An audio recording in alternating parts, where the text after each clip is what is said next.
ನಮಸ್ಕಾರ ಎಲ್ರಿಗೂ, ನಾನು ನಿಮ್ಮ ಹಿಮಶ್ರೀ. ನನ್ನ ಯೂಟ್ಯೂಬ್ ಚಾನಲ್ಗೆ ನಿಮಗೆಲ್ಲ ವೆಲ್ಕಮ್. ನಾನಿವತ್ತು ನಂಜುಂಡೇಶ್ವರ ಟೆಂಪಲಿಗೆ ಹೋಗ್ತಿದ್ದೀನಿ. ಸ್ಯಾಟ್ಲೈಟಲ್ಲಿ ಬಸ್ ಹತ್ತಿದ್ದೀವಿ, ನಾನು ನನ್ನ ತಂಗಿ. ಬಸ್ ಫುಲ್ ಖಾಲಿ, ಯಾರೂ ಇಲ್ಲ. ಆ್ಯಂಡ್ ಇವಾಗ ನೋಡಿ, ಇದು ಎಷ್ಟು ಚೆನ್ನಾಗಿದೆ ವಾತಾವರಣ ಅಂದರೆ ಫುಲ್ ಗ್ರೀನರಿ ಅಪ್ಪ, ಹೀಗಿರಬೇಕು. ಬಟ್ ಡೈಲಿ ನಮ್ಗೆ ಈ ಥರ ಇರಲಿಕ್ಕಾಗಲ್ಲ ಅಲ್ವಾ, ಬ್ಯಾಂಗ್ಳೂರು ಲೈಫ್, ಟ್ರಾಫಿಕ್ ಲೈಫ್, ಏನು ಮಾಡಲಿಕ್ಕಾಗಲ್ಲ. ಆ್ಯಂಡ್ ನಾವು ಟೆಂಪಲ್ಗೆ ಬಂದು ಸೇರಿದ್ವಿ, ನದಿ ಹತ್ರ ಹೋದ್ವಿ, ಕಪಿಲಾ ನದಿ.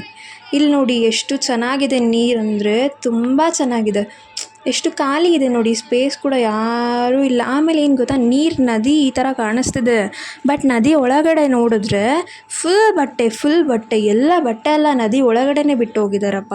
ನೋಡಿ ಯಾರೂ ಇಲ್ಲ, ಎಲ್ಲ ಖಾಲಿ. ಈ ಥರ ನೀವು ಖಾಲಿಯಾಗಿ ದೇವಸ್ಥಾನ ನೋಡಬೇಕು, ಫುಲ್ ಚೆನ್ನಾಗಿ ನೋಡಬೇಕು ಅಂದರೆ ವೀಕ್ ಡೇಸಲ್ಲಿ ಬನ್ನಿ.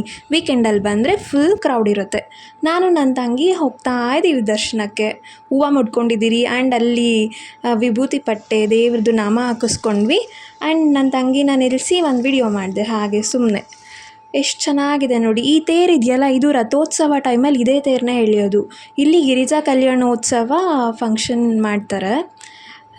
ಆಮೇಲೆ ನೋಡಿ ಹೇಗಿದೆ ನೋಡಿ, ಖಾಲಿ, ಇಷ್ಟು ಖಾಲಿ ಟೆಂಪಲ್. ಅದಕ್ಕೆ ವೀಕ್ ಡೇಸಲ್ಲಿ ಬನ್ನಿ ಆಯಿತಾ, ಆವಾಗ ನಾವು ತುಂಬ ಎಂಜಾಯ್ ಮಾಡ್ಬೋದು. ಈ ಕ್ರೌಡ್, ನಾವು ಈ ಖಾಲಿ ಪ್ಲೇಸಲ್ಲಿ ಎಷ್ಟು ಕ್ರೌಡ್ ಇರುತ್ತೆ ವೀಕೆಂಡಲ್ಲಿ ಬಂದಾಗ ಅಂದರೆ ನಮ್ಗೆ ನಿಂತ್ಕೊಳ್ಳೋಕೆ ಸಹ ಜಾಗ ಇರಲ್ಲ. ಇವಾಗ ಅಟ್ಲೀಸ್ಟ್ ನಾವು ಈ ಥರ ಕುತ್ಕೊಂಡು ಇಷ್ಟು ಚೆನ್ನಾಗಿ ನಾವು ಸವಿತಿದ್ದೀವಿ ಅಂದರೆ ಇದಕ್ಕೆಲ್ಲ ಕಾರಣ ವೀಕ್ ಡೇಸ್. ನೋಡಿ ಎಷ್ಟು ಚೆನ್ನಾಗಿದೆ. ಇಲ್ಲಿ ಗಿರಿಜಾ ಕಲ್ಯಾಣೋತ್ಸವದ ಉತ್ಸವ ನಡೆಸ್ತಾ ಇದ್ದಾರೆ. ಟೆಂಪಲ್ ನೋಡಿ ಎಷ್ಟು ಚೆನ್ನಾಗಿ ಕಾಣಿಸ್ತಿದೆ. ಗೋಪುರ, ನಮ್ಮ ಕರ್ನಾಟಕದ ದೇವಸ್ಥಾನಗಳೆಲ್ಲ ಸುಂದರ ಅಪ್ಪ. ಎಷ್ಟು ನೋಡಿದ್ರೂ ನೋಡ್ತಾನೆ ಇರಬೇಕು ಅನ್ಸುತ್ತೆ. ಆ ಮೋಡ ಮಧ್ಯದಲ್ಲಿ ನೋಡಿ ಅದು ಹೆಂಗೆ ಕಾಣಿಸ್ತಿದೆ ಅಲ್ವಾ, ಗೋಪುರ ತುಂಬ ಚೆಂದ. ನೋಡಿ ಇಲ್ಲಿ ಎಷ್ಟು ಚೆನ್ನಾಗಿ ಕ್ರಿಯೇಟ್ ಮಾಡಿದ್ದಾರೆ ಹೂವದಲ್ಲಿ, ನೈಸ್. ನಂಗೆ ತುಂಬ ಖುಷಿ ಆಯಿತು. ಇವಾಗಂತೂ ಇಲ್ಲಿ ಯಾರೂ ಇಲ್ಲ, ಎಷ್ಟು ಖಾಲಿ ಇದೆ ಅಂದರೆ ನನಗೆ ಆಶ್ಚರ್ಯ ಆಗ್ತಿದೆ. ನೋಡಿ, ಒಬ್ಬರು ಅಷ್ಟೊಂದು ಜನಗಳೇ ಇಲ್ಲ, ಎಷ್ಟು ಖಾಲಿ ಇದೆ. ನನ್ನ ತಂಗಿ ಪಾಪಚ್ಚಿ ಫುಲ್ ಬಿಸಿಲಲ್ಲಿ ನಿಂತ್ಕೊಂಡಿದ್ದಾಳೆ ನನಗೋಸ್ಕರ, ನಾನು ವಿಡಿಯೋ ಮಾಡ್ತಿದ್ದೆ ಅಂತ. ಇದು ಅರಳಿ ಮರ ಕಟ್ಟೆ ಇದೆ ಅಲ್ಲಿ, ಅಂದರೆ ದೇವಸ್ಥಾನದ ಆಪೋಸಿಟೇ ಇರೋದು. ಹೋಗಿ ಒಂದು ರೌಂಡ್ ಹಾಕ್ಕೊಂಡು ಬಂದೆ. ಆಮೇಲೆ ನೋಡಿದ್ರೆ ದೇವಸ್ಥಾನದ ಆಪೋಸಿಟೇ ಇರೋದು, ಇದು ಕಾಣಿಸ್ತಾ. ದೇವಸ್ಥಾನದ ಹತ್ರ ಎದುರುಗಡೆ ಇದು ನಂದಿ ಇದೆ, ಅಲ್ಲಿ ಫ್ಲ್ಯಾಗ್ ಕಟ್ಟಿದ್ದಾರೆ, ನಮ್ಮ ಹಿಂದೂ ಧ್ವಜ. ಆಮೇಲೆ ಆಂಜನೇಯ ಸ್ವಾಮಿ ಇದ್ದಾರೆ. ಆಮೇಲೆ ಒಳಗಡೆ ಏನೋ ಇತ್ತು, ಬಟ್ ಒಳಗಡೆ ಹೋಗ್ಲಿಕ್ಕಾಗಲ್ಲ ಅಲ್ವಾ.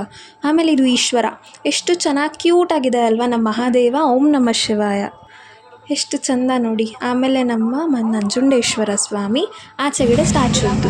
ಆಮೇಲೆ ಬಸ್ ಹತ್ಕೊಂಡ್ವಿ, ಫುಲ್ ಖಾಲಿ ಇತ್ತು ಬಸ್. ಇದು ಸಹ ಡೈರೆಕ್ಟ್ ಬಸ್ ಸಿಕ್ತು ನಂಜುಂಡೇಶ್ವರ ಟೆಂಪಲಿಂದ ಡೈರೆಕ್ಟಾಗಿ ಬೆಂಗಳೂರಿಗೆ. ಸ್ಯಾಟ್ಲೈಟಲ್ಲಿ ಇಲ್ಲಿದ್ವಿ ನಾವು, ನಾನು ನನ್ನ ತಂಗಿ. ಸೊ ಇದಾಗಿತ್ತು ಇವತ್ತಿನ ವ್ಲಾಗ್. ಅಂದರೆ ಇದು ನನ್ನ ಫಸ್ಟ್ ವ್ಲಾಗ್. ಇದು ನನಗೆ ತುಂಬ ಖುಷಿ ಆಯಿತು, ಯಾಕಂದರೆ ನನ್ನ ಫಸ್ಟ್ ವ್ಲಾಗಲ್ಲಿ ನಮ್ಮ ಈಶ್ವರ ಸ್ವಾಮಿ ನಾನು ತೋರಿಸಿದ್ದೀನಿ. ಸೊ ಹೀಗೆ ನನಗೆ ಸಪೋರ್ಟ್ ಮಾಡಿ ಪ್ಲೀಸ್. ಹರ ಹರ ಮಹಾದೇವ ಶಂಭೋ.